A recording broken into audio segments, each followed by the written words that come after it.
আমার খবর। নানুরের বাসাপাড়ায় প্রস্তুতি শেষ পর্যায়ে। রাত পোহালেই 27শে জুলাই শহীদ স্মরণ দিবস। এবছর অনুষ্ঠান আরো বিশেষ তাৎপর্যপূর্ণ, কারণ গড়ে তোলা হয়েছে নতুন শহীদ বেদি। শুধু 2000 সালের 27শে জুলাইয়ের সুচপুরের 11 জন শহীদ ক্ষেত মজুরি নয়, ওই বেদিতে স্থান পেয়েছে নানুরের আরও 14 জন শহীদের নাম। বৃহস্পতিবার সন্ধ্যায় প্রস্তুতি খতিয়ে দেখতে বাসাপাড়া এলাকায় যান বীরভূমের জেলা পরিষদের সভাধিপতি ফায়জুল হক ওরফে কাজল শেখ। তিনি জানান, শহীদদের স্মৃতিকে নতুনভাবে সম্মান জানাতেই এবছর এই বেদি নির্মাণ। গ্রামবাসী ও শহীদ পরিবারের সহযোগিতায় করছেন। এটা শুধু রাজনৈতিক অনুষ্ঠান নয়, ন্যায়ের পক্ষে দাঁড়ানোর প্রতীক। শুক্রবারের অনুষ্ঠানে উপস্থিত থাকবেন রাজ্যের আইনমন্ত্রী মলয় ঘটক, পুর নগরোন্নয়ন মন্ত্রী ফিরহাদ হাকিম, জেলা নেতৃত্ব এবং হাজার হাজার সাধারণ মানুষ। নানুর শহীদ দিবস প্রতি বছরই রাজনৈতিক তাৎপর্য বহন করে। এবছর শহীদ বেদি ও আয়োজন ঘিরে বাড়তি উৎসাহ দেখা গেছে গ্রামবাসীদের মধ্যেও।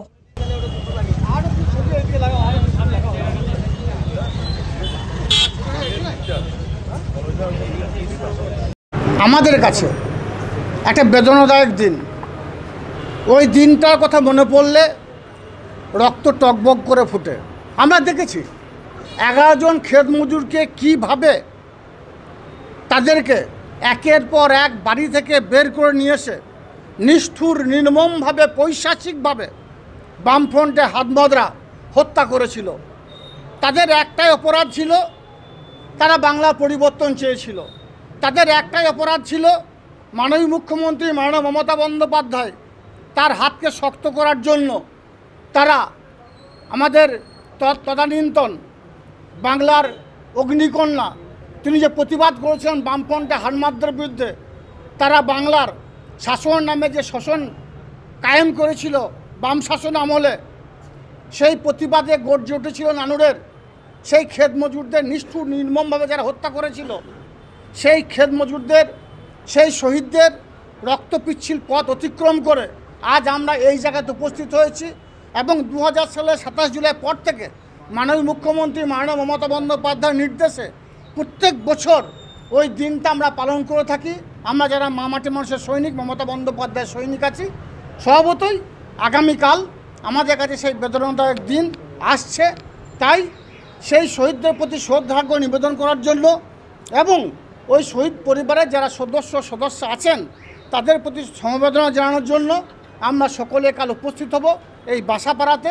এবং ওই 11 জন ক্ষেত মজুর সহ নানুরের বুকে পরিবর্তন করতে গিয়ে 2011 প্রাককালে আরও আমরা 14 জনকে হারিয়েছি।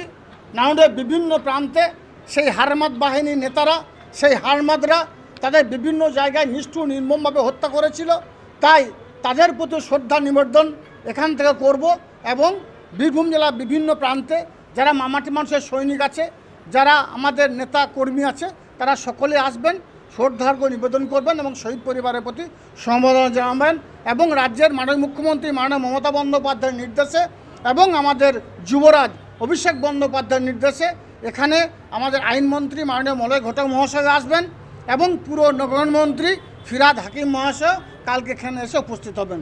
এখানকার যারা শহীদ পরিবার তারা নানুর ব্লক যারা আমাদের কমিটি আছে, নানুর ব্লক কমিটি বিধায়ক থেকে শুরু করে ব্লক সভাপতি শুরু করে শাখা সংগঠনের যা নেতৃত্ব আছে তাদের কাছে বারবার আবেদন জানিয়েছিল যে শহীদ মঞ্চটা ছিল সেটা রাস্তার ধারে ছিল, যার জন্য যখন বৃষ্টি হতো তোমরা জলের তলায় চলে যেত। সেই শহীদ পরিবারদের কথা ভেবে আমি আপনাদের আগেও বলেছিলাম বীরভূম জেলা কোর কমিটির সঙ্গে আমি আলোচনা করি। কোর কমিটির মতামত সাপেক্ষে শহীদ বেদিটাকে পুনরায় নির্মাণ করা হয়েছে এবং একটু উঁচুতেটাকে স্থাপন করা হয়েছে। কিন্তু যে স্থানে যে জায়গায় শহীদ বেদি ছিল সেখানেই আছে, শুধুমাত্র একটু স্থান পরিবর্তন করা হয়েছে, এর ব্যতীত আর কিছু হয়নি। আর যে 11 জনের সঙ্গে সঙ্গে আরও নানুরের তৃণমূল কংগ্রেস প্রতিষ্ঠা করতে গিয়ে, নানুরের পরিবর্তন করতে গিয়ে আরও 14 জন যারা নানুরের বিভিন্ন প্রান্তে শহীদ হয়েছে তাদের নামটাকেও পাশে রাখা হয়েছে। এবং এটা কোর কমিটির সকল সদস্যদের সর্বসিদ্ধান্ত ক্রমে এটা করা হয়েছে। সোনার গহনায় গল্প বলে যাওয়া ভরো জুয়েলার্স, অনুপম স্পর্শের ছোঁয়া, মায়ের স্নেহ কন্যার সাজ, প্রতিটি রত্নে ভরো জুয়েলার্স। ভরত জুয়েলার্স, গুণমানের অঙ্গীকার, শান্তিনিকেতন রোড, বোলপুর।